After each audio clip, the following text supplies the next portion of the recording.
The air in the Henderson house was thin and cold, scrubbed clean of any scent that might suggest life. Maya, a home care nurse with 15 years of experience, felt it the moment she stepped over the threshold. It wasn't the sterile smell of antiseptic she was used to. It was the chilling absence of everything else. No lingering aroma of coffee, no dust motes dancing in the sunbeams, no hint of humanity. Just silence, polished wood, and the low, oppressive hum of a state-of-the-art air filtration system. Mrs. Henderson, a woman carved from ice, led her through the house. Her movements were precise, her voice a low monotone that gave nothing away. "Your duties are simple," she said, not looking at Maya. "You will administer medication to my sister Lena at the prescribed times. You will assist with her meals. You will not engage in unnecessary conversation. Her condition makes her suggestible." The word hung in the air, sharp and ugly. Suggestible. Maya nodded, her own voice feeling too warm for the room. "I understand. May I see her chart?" "It's on the bedside table." Mrs. Henderson stopped before a heavy oak door at the end of a long, dim hallway. She produced a key, a modern, high-security key, and inserted it into the lock. The click of the tumblers was unnervingly loud. "We keep her room secure for her own safety. She has a history of wandering." Maya's professional smile felt like a mask cracking on her face. Wandering? The windows in the hallway were barred with elegant but unmistakable wrought iron. The front door had a deadbolt that would have looked more at home on a bank vault. The whole house was a fortress. Inside, the room was as sterile as the rest of the house. The bed was a hospital-grade model, adjusted to a slight incline. In it lay Lena. Her face was pale and drawn, a roadmap of quiet suffering. But it was her eyes that caught Maya. They were wide, intelligent, and filled with a terror so profound it seemed to suck the oxygen from the room. When she saw Maya, her gaze flickered for a fraction of a second toward Mrs. Henderson, a micro-expression of pure fear, before becoming vacant and dull. Maya's instincts, honed by years of reading the silent language of pain, screamed at her. This wasn't a patient being protected. This was a prisoner. Over the next 3 days, Maya fell into the rigid, soulless routine of the Henderson household. Mr. Henderson was a ghost, a tall, silent man who materialized at mealtimes and communicated only through curt nods. The real warden was his wife. She monitored everything. She would appear silently in doorways, her arms crossed, her eyes missing nothing. She'd inspect the medication dosages before Maya administered them, watch as Maya spoon-fed the broth to Lena, who seemed too weak or too frightened to eat on her own. The rule about unnecessary conversation was absolute. Any attempt Maya made to connect with Lena, a gentle question, a soft hum of a song, was met with an immediate chilling appearance from Mrs. Henderson. "Stick to your duties, please." But Maya was a nurse. Her duty was to her patient, and her patient was communicating in the only way she could, through silence. Maya noticed how Lena's hand would tremble slightly whenever her sister entered the room. She saw how Lena would flinch if a door slammed elsewhere in the house. And she saw the desperation in Lena's eyes, a constant, silent plea that followed Maya everywhere. The house had its own secrets. One door at the back of the kitchen was different from the others. It was made of reinforced steel and had 3 separate deadbolts. It led, Maya presumed, to the basement. No one ever used it. It was as if the family had collectively agreed to pretend it didn't exist. But sometimes when the house was at its quietest, Maya thought she could hear a faint, rhythmic sound from behind it. A soft thumping, a muffled scrape.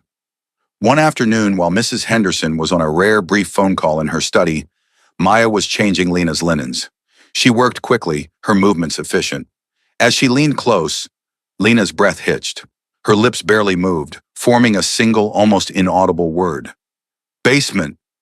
Maya froze, her hand still on the crisp white sheet. She didn't look at Lena, didn't give anything away. She simply continued her task, her heart hammering against her ribs. That one word confirmed everything. The terror, the locks, the silent pleas. It all coalesced around that steel door in the kitchen. She had to do something. But what? The Hendersons were clearly wealthy, powerful. A call to the police would be met with their calm, collected denials. They would produce documents, doctor's notes, a perfectly crafted story of a beloved but mentally unstable sister who needed constant, secure care. Maya would be dismissed as a hysterical, interfering busybody. She would lose her job, her license, and worse, Lena would be left here, her last flicker of hope extinguished. Maya needed proof. She needed leverage. She needed a force more intimidating than the Hendersons' quiet, cold authority. She didn't know it yet, but that force was scheduled to arrive on Friday at 2 p.m. On Friday, the oppressive silence of the house was broken by the low, guttural rumble of a motorcycle engine. It grew louder until it was a physical vibration in the floorboards. Maya, who was preparing Lena's lunchtime medication, glanced out the window. A massive Harley-Davidson, all gleaming chrome and black leather, was parked in the driveway. The man swinging his leg off it was built like a mountain. He wore the full leather vest of a motorcycle club, patched and worn. His arms were covered in intricate tattoos. His beard was thick, and his face was set in a permanent, unreadable scowl. He moved with a slow, deliberate confidence that was the polar opposite of the Hendersons' nervous, rigid control. Mrs. Henderson met him at the door. Her voice was strained, higher than usual. "Silas, you're prompt." "Always," the biker rumbled. His voice was deep, gravelly, and carried through the house. "Got the payment?" "It's in the study," Mr. Henderson said, appearing from the shadows. "Come." Silas followed him, his heavy boots echoing on the polished floors. He didn't seem to be a friend. This felt like business, a debt being collected, a threat being managed. As he passed the hallway leading to Lena's room, his eyes met Maya's for a split second. There was no warmth in them, just a hard, assessing glint. But in that brief moment, Maya saw something else too. A weariness, a flicker of honor buried deep beneath the hardened exterior. He was her only shot. It was a wild, desperate gamble, the kind of thing that only happens in movies. But Lena's whispered word, basement, played over and over in her mind. She had a small notepad and a pen in her uniform pocket. Her hands trembled as she tore off a tiny corner of a page. What could she even write? It had to be short, direct, unmistakable. She scribbled 5 words, her handwriting shaky but clear. They locked her in the basement. Now, how to get it to him? He would be leaving soon. She had one chance, a window of maybe a few seconds. She folded the note into a tiny, tight square, her palms sweating around it. She walked out of Lena's room, her heart a frantic drum. She needed a reason to get close to him. As she entered the main foyer, Mr. Henderson was handing Silas a thick manila envelope. Silas took it, didn't open it, just tucked it into an inside pocket of his vest. He turned to leave. It was now or never. "Excuse me," Maya said, her voice sounding thin and reedy. All 3 of them, Mr. Henderson, Mrs. Henderson, and Silas, turned to look at her. 3 pairs of eyes, one cold and dismissive, one sharp and suspicious, one hard and questioning. Maya's mind raced. She looked at Silas, forcing herself to meet his gaze. "Your jacket. You have a loose thread." It was a pathetic lie. His leather vest was worn but immaculate. Mrs. Henderson's eyes narrowed into slits. "Nurse, that is highly inappropriate." But Silas didn't move. He just watched Maya, his expression unreadable. He seemed to be looking past her words, searching for the real reason. Maya took a hesitant step forward, her hand outstretched as if to point at the non-existent thread. Her other hand, the one clutching the note, was a fist at her side. This was it. The moment stretched, thinning out until she could feel every beat of her own pulse. Time dilated. She saw the dust motes in the air, the slight twitch in Mr. Henderson's jaw, the way Silas's gaze was locked on her, unwavering. Forward, directly into Silas. Her body forward, directly into Silas. Her body collided with his solid frame. In that chaotic split second of contact, her hand shot out. She didn't press the note into his palm. That was too risky. Instead, she jammed the tiny folded square into the narrow side pocket of his jeans, a place he might not notice immediately, but a place it wouldn't fall out. Her fingers brushed against the rough denim for a fraction of a second. Then she was pulling back, stammering apologies. "Oh my goodness, I am so sorry. I'm so clumsy." "Enough," Mrs. Henderson snapped, her voice like cracking ice. "Return to your duties, now." Maya scurried away, not daring to look back, her entire body shaking. She felt Silas's eyes on her back the whole way down the hall. She closed Lena's door behind her and leaned against it, her legs weak with a mixture of terror and relief. Pray that he was the kind of man she prayed that he was the kind of man she thought he was. Have you ever had a gut feeling so strong you knew you had to act on it, even if it terrified you? That moment when your instincts scream louder than your reason? That was Maya's world right now. It's a choice we all face in smaller ways every day, to speak up or to stay silent. Let me know in the comments if you've ever trusted your gut and had it pay off. And if you believe in the power of one person's courage, make sure to like this video and subscribe. You never know when a story like this might inspire you to be the hero someone else is waiting for. Silas felt the small, hard square of paper against his hip as he walked back to his bike. He didn't react. Decades of navigating a world where the slightest change in expression could get you killed had taught him to maintain a face of stone. But he knew. He knew the nurse hadn't tripped. The fear in her eyes was too real, too raw. It wasn't the fear of being clumsy in front of her employers. It was the terror of a person taking an enormous, life-altering risk. He swung his leg over his bike, the leather creaking. He didn't reach for the note. Not yet. The Hendersons were watching from their window, their pale faces like two masks behind the pristine glass. He fired up the engine, the roar of it shattering the neighborhood's sterile quiet. He gave them a curt nod, then pulled out of the driveway, his movements unhurried. He drove for 2 blocks, turned a corner, and pulled over to the curb, cutting the engine. The sudden silence was a relief. Only then, with the Hendersons' house out of sight, did he allow his hand to slide into his pocket. His thick, calloused fingers, more accustomed to bike throttles and bar fights, felt clumsy as he fished out the tiny, sweat-dampened piece of paper. He unfolded it, 5 words. They locked her in the basement. Silas read them once, then twice. He closed his eyes and the scene in the house replayed in his mind. The cold, lifeless air, the walking ghosts that were the Hendersons, the nurse with the terrified eyes and the woman in the bed, the patient, Lena. He'd only caught a glimpse of her, but he remembered the look on her face. It was the same look he'd seen on people who had given up all hope. The word basement landed in his gut like a lead weight. He thought of the reinforced steel door in their kitchen, the one they always made a point of ignoring when he came to collect his monthly security consultation fee, a polite term for protection money. He'd always assumed it was a panic room or a wine cellar. He stared at the note again. It wasn't a prank. It wasn't a misunderstanding. It was a message in a bottle, thrown from a sinking ship by someone who knew they were about to drown. A cold rage, slow and methodical, began to build inside him. Silas had his own code, a strict set of rules he lived by. He ran a tough crew, and they did things that walked a fine line with the law. But his number one rule, the one that was non-negotiable, was simple. You don't cage people. You don't prey on the weak, the helpless. The Hendersons weren't just clients. They had crossed a line. He didn't need to call for a vote. He didn't need to ask for permission. He was the president of the Iron Saints MC. And this was his call. He pulled out his phone, his thumb tapping the screen with practiced efficiency. He sent a single text to his second-in-command, a man known only as Bear.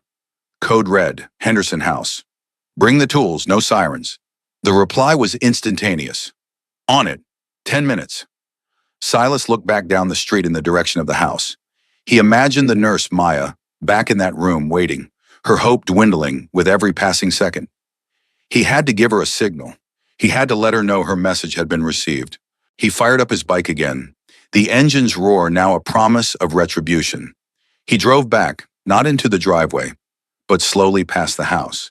As he approached, he laid on the horn. 2 short, sharp blasts.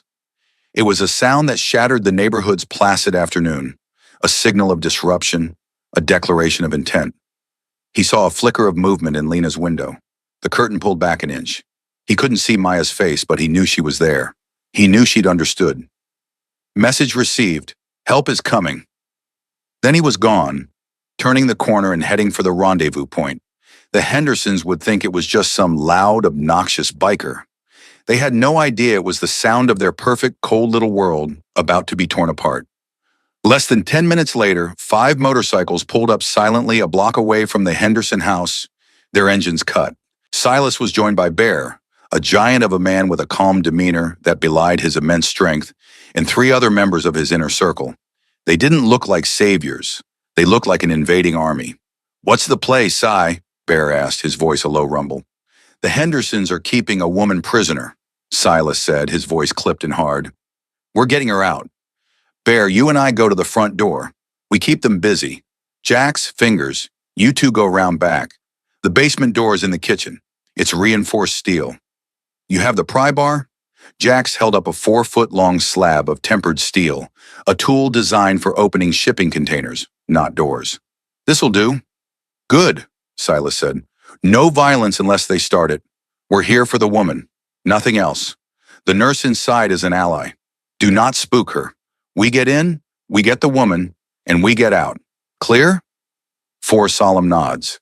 They moved with the quiet efficiency of a trained unit. A moment, but the door opened a crack. A moment, but the door opened a crack. Mr. Henderson's face appeared, pale and tight with annoyance. "Silas, what is this? You forgot something?" "Yeah," Silas said, and he pushed the door open, forcing Henderson to stumble back. Bear filled the doorway behind him, a human wall. "We need to talk about your basement." The color drained from Henderson's face. Behind him, his wife appeared, her icy composure finally cracking. "You have no right to be here. I'm calling the police." "Go ahead," Silas said, his voice dangerously calm as he stepped inside. "I'm sure they'd be very interested in what's behind that steel door in your kitchen." At that moment, from the back of the house came a sound that ripped through the silence, the tortured groan of metal scraping against metal, followed by a loud percussive bang as the first deadbolt gave way. "Mrs. Henderson shrieked, a sound of pure panic. "What are you doing?" "We're conducting a wellness check," Silas said, his eyes never leaving hers. He saw the guilt, the fear, the realization that their secret was out. Another bang echoed from the kitchen, louder this time. Then a third, final crack that sounded like a gunshot. The basement door was open. Silas gave a slight nod to Bear, who stayed with the terrified Hendersons in the foyer. Silas walked calmly toward the back of the house. He found Jax and Fingers standing before the mangled steel door, the frame splintered. They peered down a set of steep, dark wooden stairs. The air that rose from the opening was stale and smelled of damp earth and despair. "Go," Silas commanded. Jax switched on a powerful flashlight, its beam cutting through the gloom, and started down the stairs, the massive pry bar still in his hand. In her room, Maya had heard the 2 horn blasts. Hope, fragile and terrifying, had bloomed in her chest. She had also heard the motorcycles returning, the doorbell, and Silas's voice. Now she heard the splintering crash from the kitchen. It was happening. She moved to Lena's bedside. Lena was trembling, her eyes wide with a mixture of hope and mortal fear. "It's okay," Maya whispered, taking her patient's cold hand. "It's going to be okay. Help is here." The door to the bedroom burst open, but it wasn't one of the bikers. It was Mr. Henderson, his face a mask of desperation. He had slipped past Bear in the confusion. He lunged for Lena, his hands reaching for her. "She's not going anywhere." Maya reacted on pure instinct. She threw herself between him and the bed, a small woman against a frantic man. "Get away from her," she yelled, her voice filled with a strength she didn't know she possessed. Henderson shoved her aside, sending her stumbling against a dresser. But before he could reach Lena, a huge hand clamped down on his shoulder, spinning him around. It was Bear. He lifted Henderson off his feet with one arm, as if he were a misbehaving child. "The man said," Bear rumbled, his voice deceptively soft, "to leave her alone." Just then, Silas appeared in the doorway. His hard gaze took in the scene. Maya pushing herself upright, Bear holding the struggling Henderson, Lena cowering in the bed. Then he looked at Maya, and for the first time, she saw something other than steel in his eyes. It was respect. A moment later, Jax emerged from the hallway, his face grim. He was carrying a woman in his arms. She was rail-thin, dressed in rags, her hair matted, her face pale from lack of sunlight. But she was alive. Her eyes were closed, as if the light of the hallway was too much to bear. Everyone stared. There wasn't one prisoner. There were 2. The woman in the bed wasn't Lena. She was a decoy, a stand-in for the real victim locked away in the dark. The woman in Jax's arms was the real Lena. The pieces clicked into place with sickening clarity. The Hendersons hadn't just imprisoned Lena. They had replaced her. The woman in the bed was likely another victim, drugged into submission, used to fool anyone who came looking. It was a scheme of unimaginable cruelty. Silas's face hardened into a mask of cold fury. He walked over to where Bear held Mr. Henderson. He didn't raise his voice. He didn't have to. He leaned in close, his words a low, venomous whisper. "You're going to tell me everything," he said. "And then I'm going to watch the world you built burn to the ground." The immediate aftermath was a blur of controlled chaos. Silas made one phone call, not to the police, but to a lawyer he kept on retainer for special circumstances. A man who knew how to navigate the system, how to make sure the right people listened, and the right evidence was preserved. Lena, the real Lena, was wrapped in a blanket and gently carried out to a waiting van that had arrived with the lawyer. She was weak, disoriented, but alive. Her lips moved, forming a silent thank you to the nurse. Her lips moved, forming a silent thank you. The other woman, the one from the bed, was also taken to safety. She was still in a heavily sedated state, a Jane Doe whose identity was another piece of the Hendersons' monstrous puzzle.